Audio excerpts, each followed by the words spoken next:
Welcome back. Sir, Lokesh Korea పర్యటనతో బిజీగా ఉన్నారు. ఇక్కడ ఏపీలో చూస్తే పవన్ కళ్యాణ్ వర్సెస్ రావణ్ చందంగా పరిస్థితులు ఉన్నాయి. ఈ రెండు విషయాలు మీరు ఎలా కంపేర్ చేస్తారు? అంటే ఈ రెండు ఎందుకు కంపేర్ చేస్తున్నాయి కనుక ఒకే సమయంలో జరుగుతున్నాయి కనుక వాస్తవంగా యాక్సిడెంటలే కావచ్చు, కానీ ఒకే సమయంలో జరిగే వరకు సమాజంలో కూడా ఒక చర్చ ఏంటంటే లోకేష్ కొరియా పర్యటన, రష్యా పర్యటన, పెట్టుబడులు తీసుకురావడము, ఏ hub, data centres, quantum valley, ఇలా పెద్ద పెద్ద కంపెనీలను తీసుకొచ్చి ఆంధ్రప్రదేశ్లో పరిశ్రమలు పెట్టించడము, మోడర్నైజ్ చేయడం ఎకానమీని, ఇదంతా లోకేష్ బిజీగా ఉన్నాడు అని. పవన్ కళ్యాణ్ అంశం వచ్చే వరకు మీరు అన్నట్లు ఇవాళ రావణ్ వ్యాఖ్యలు, రావణ్ యుఏపిఏ, పవన్ పై అనుచిత వ్యాఖ్యలకు రావణ్ పై యుఏపిఏ, లేదు నాగేశ్వర్ ఏదో మాట్లాడాడు దానిపైన పవన్ కళ్యాణ్ తీవ్ర ఆగ్రహము, లేదు తెలంగాణలో పవన్ కళ్యాణ్ ఛాలెంజ్, పవన్ కళ్యాణ్ పైన తెలంగాణ నేతల విమర్శలు, సాయి కృష్ణ వివాదంలో పవన్ కళ్యాణ్ను కేంద్రంగా దాడి చేయడము పవన్ కళ్యాణ్ పైన. సో ఈ అంశాలు, ఈ వివాదాలు, పవన్ కళ్యాణ్ వర్సెస్ తెలుగుదేశం వర్మ, సో పవన్ కళ్యాణ్ చుట్టూ ఈ రాజకీయ పరమైన అంశాలు, లోకేష్ చుట్టూ అభివృద్ధి, టెక్నాలజీ, ఉపాధి, వీటి చుట్టూ దున్నడం, ఇది పవన్ కళ్యాణ్ అభిమానించే వారికి కూడా ఎక్కడో ఒక చోట ఇది మంచిది కాదు. ఎందుకంటే పవన్ కళ్యాణ్ వివాదాల, విభేదాల, రాజకీయ వివాదాల సుడిగుండంలో ఉండడం ఎందుకు, అభివృద్ధి, సాంకేతిక పరిజ్ఞానం, పెట్టుబడులు చుట్టూ లోకేష్ ఇమేజ్ ఉండడం ఏంటి అని. సో ఎందుకంటే అనివార్యంగా ఈ కంపారిజన్ ఎందుకు వస్తుందంటే 2029కు చంద్రబాబు నాయుడు 80 years వస్తాడు. ఆ తర్వాత మీకు అనివార్యంగా రాజకీయాలు లోకేష్, జగన్, పవన్ల చుట్టే తిరగాలి. ఈ ఆంధ్రప్రదేశ్ రాజకీయాల్లో ఉండే ముగ్గురు ప్రఖ్యాత నేతలు ఎవరు? లోకేష్, పవన్ కళ్యాణ్, జగన్. అందువల్ల ఈ ముగ్గురి మధ్య కంపారిజన్, వీరు ప్రత్యర్థులైనా ఒకే శిబిరంలో ఉన్న వీరు ముగ్గురి మధ్య కంపారిజన్ అనివార్యంగా రాకుండా పోదు. పవన్ కళ్యాణ్ డిప్యూటీ చీఫ్ మినిస్టర్గా తన శాఖలో ఒక బలమైన ప్రభావాన్ని చూపి అతను ఇంకో పవన్ కళ్యాణ్ మంత్రిగా ఉంటే ఇలా జరుగుతుంది, పవన్ కళ్యాణ్ వల్ల ఇంకో ఆంధ్రప్రదేశ్లో ఈ అద్భుతం జరిగింది అనేటువంటి ఒక ఇంపాక్ట్ ఉండాలి అని ఆయన అభిమానించే వాళ్ళందరూ కోరుకుంటారు. ఎందుకంటే మీకు ఇప్పటికీ చూడండి, చంద్రబాబు నాయుడు అంటే హైదరాబాద్లో ఐటీ రంగం గుర్తొస్తుంది. అవునన్నా కానీ ఈవెన్ చంద్రబాబును విమర్శించే వారైనా, వ్యతిరేకించే వారైనా చంద్రబాబు పేరు చెప్తే హైదరాబాద్లో ఐటీ రంగము, ఈ గవర్నెన్స్, సాఫ్ట్వేరు, ఇదంతా చర్చకు వస్తుంది. రాజశేఖర రెడ్డి పేరు చెప్తే ఇప్పటికీ రైతాంగము, సంక్షేమము, ఇలాంటి అంశాలు గుర్తొస్తాయి. మీకు ఎన్టీ రామారావు పేరు చెప్తే ఒక పేదల పట్ల ఒక సానుభూతి, ఒక రాజకీయాల్లో కొన్ని విలువలను, వీటి గుర్తొస్తాయి.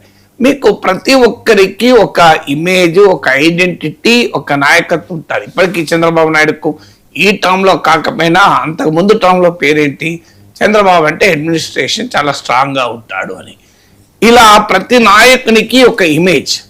ఇప్పుడు లోకేష్ కూడా చంద్రబాబు నాయుడు వారసులుగా ఆ ఇమేజ్ యొక్క కొనసాగింపుగా, తండ్రి ఇమేజ్ను కొనసాగింపుగా ఇన్వెస్ట్మెంట్, టెక్నాలజీ, డెవలప్మెంట్ చుట్టూ ఆయన ఇమేజ్ బిల్డ్ అవుతూ వస్తుంది. పవన్ కళ్యాణ్ కూడా ఒక బలమైన ఇమేజ్. ఇంకో పవన్ కళ్యాణ్ అంటే ఇది ఐడెంటిటీ, పవన్ కళ్యాణ్ అంటే ఈ అంశంతో ఆయనను చూస్తారు. పవన్ కళ్యాణ్ అంటే ఇప్పటి వరకు ఉన్న భావన ఏంటంటే పవన్ కళ్యాణ్ కాస్త సమస్య పట్ల స్పందిస్తారు, పవన్ కళ్యాణ్ ప్రశ్నిస్తారు, పవన్ కళ్యాణ్ ప్రజల సమస్యల పైన ఆవేశంగా, సెన్సిటివ్గా స్పందిస్తారు, ఏదో పట్టించుకున్నట్టు ఉండడు. ఈ ఇమేజ్ ఆయనకు ప్రతిపక్షంలో ఉండగా ఉండే. ఆ తర్వాత రాజకీయ పరిణామాలనే చక్రం తిప్పిన గేమ్ చేంజర్గా, వైసీపీ వ్యతిరేక కూటమి ఆర్కిటెక్ట్గా, కూటమి ప్రభుత్వాన్ని అధికారంలోకి తేవడంలో కీలక భూమిక పోషించిన నేతగా పవన్ కళ్యాణ్ ఐడెంటిటీ. ఆ పొలిటికల్ ఐడెంటిటీ కాస్త డిప్యూటీ చీఫ్ మినిస్టర్ అయ్యాక ఒక పాలనా ఐడెంటిటీగా, ఒక ప్రజల కోణం నుంచి ఇంకో పవన్ కళ్యాణ్ వల్ల ఈ అద్భుతం జరిగింది అనేది రావాలి అని పవన్ కళ్యాణ్ అభిమానించేవారు ఎవరైనా కోరుకుంటారు. పవన్ కళ్యాణ్ అభిమానించిన వారు కూడా కోరుకోవాలి.